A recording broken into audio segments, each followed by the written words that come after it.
তবে কতক্ষণ ঘুমিয়েছিলাম তা মনে করতে পারছি না। দরজায় জোরে জোরে কড়া নাড়ার শব্দে ঘুমটা ভেঙে গেল। বাইরে তখন প্রচণ্ড বৃষ্টি হচ্ছে।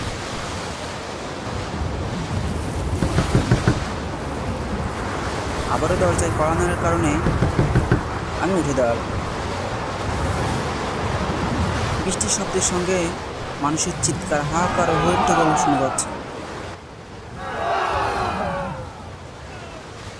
কি হচ্ছে এসব? দরজা খুলে বাইরে আসতেই দেখলাম একটা মানুষের লাশ পড়ে আছে।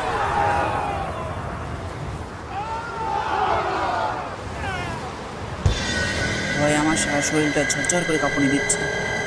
কোনো কোনো জায়গা থেকে দৌড়ে পালালাম, কিন্তু কিছু দূর আসার পরে দেখলাম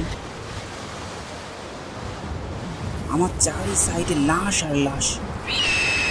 আমি আর ঠিক